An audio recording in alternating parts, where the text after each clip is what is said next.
It's quite a production. It's very hard to shoot in a real prison. This is an old place. There's a lot of prison history here. But the actors actually worked in this 3.5-foot distance between the bed and the wall to get a light into somebody's eyes, along with the cameras and the people and the sound man and the boom, is almost a geometric problem. It's 106 degrees. It's a physical challenge as well as a mental challenge, and it is prison. Anything can happen, man.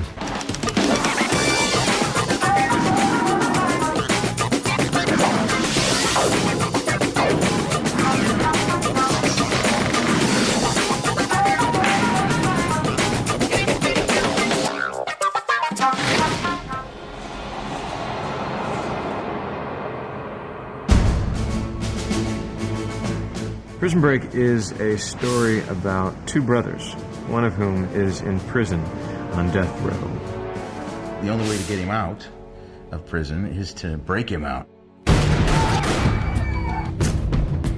I find it incumbent that you see the inside of a prison cell, Mr. Schofield. Michael gets himself thrown into the same prison to help his older brother escape. Once we got the green light for this, the first order of business was finding where we were going to shoot. We wanted the prison, obviously, to have a character of its own. Joliet has 150 years of grim, gritty authenticity to offer up, which you simply could not replicate on a soundstage in Burbank. This prison only shut down a couple of years ago. You know, set designer can do really wonderful things, but when you get in something that's real, you can feel it. They shot some stuff right here in John Wayne Gacy's cell. That's not a set. This is not fake anything. It becomes like an asylum. It becomes like a nut house. The heat is just oppressive in there for us. There's no air conditioning. It's hot here. It's about 100 degrees outside, and you go into one of those cell blocks, and it is stiflingly hot. We had someone pass out on the first day because it was 106 degrees. It was really sobering. Open it up on 40. Scene 50 is a very simple scene, but I think it speaks to a lot of what's going on plot-wise. Michael starts to test the new tool that he got in the preceding episode that's going to unlock the wash basin that's eventually going to be his way out of the cell. Open on 40! Officer Bellick, who has it out for Michael's character, is in fact on his way to the cell, and if he finds that one screw on the floor, the whole plan goes, down the crapper. Haywire, get in here! And he's there to introduce Haywire. My new cellmate is fresh from the psych ward. Immediately when you look at this man in his eyes, you know that there's no possible way you'll ever be able to communicate with him. Obviously, he's not going to enlist Haywire because this is not the kind of guy you want to be in the tunnel with when you're getting out. But there's a quandary there, which is if you don't enlist him, when the heck do you dig? And we realize that Hero has now got a challenge that's probably insurmountable. I like a lot of cameras because I think there's things that the audience needs to see that's not necessarily written. Somebody's hands are nervous. Somebody is trying to hide something. The way somebody looks or glances. Everyone's pinched in there pretty darn tight. You were often elbow to elbow with your neighbors trying to film complicated scenes. It's hard to shoot small places in small places. It's brutal. You can only fit two people and maybe one camera and an operator, and it's very hard to shoot. To get a light into somebody's eyes is almost a geometric problem where something would fit along with the cameras and the people and the sound man and the boom.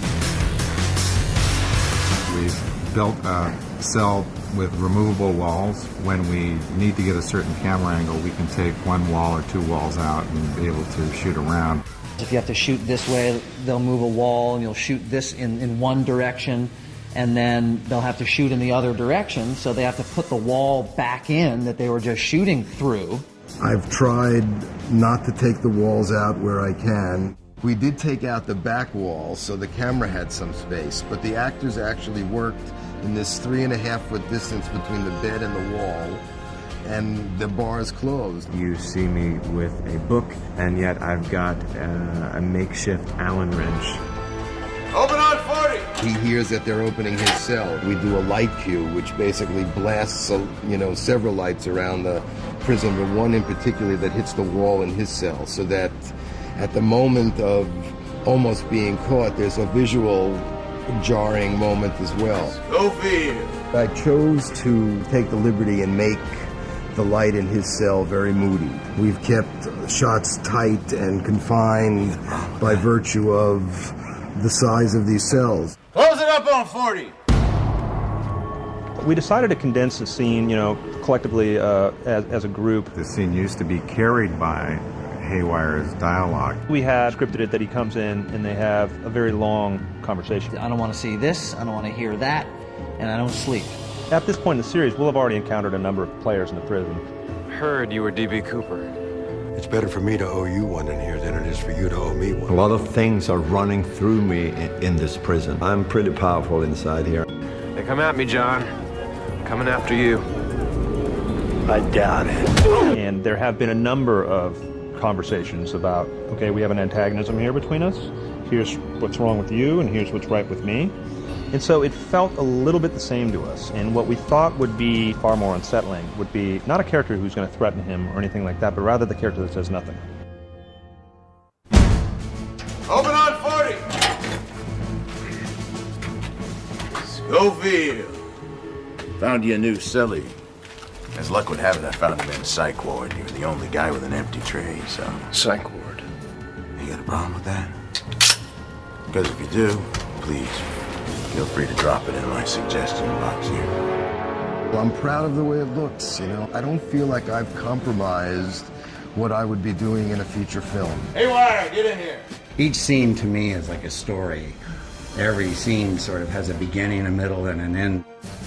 And there's all sorts of good stuff that happens in there, and how much you're allowed to tap in the details is sort of the beauty of this show. Close it up on 40! It has the potential of becoming something special. It's really an integral scene to the whole piece.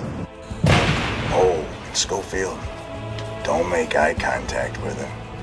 Hopefully you'll get a taste of the tension and the danger that I think will define this series.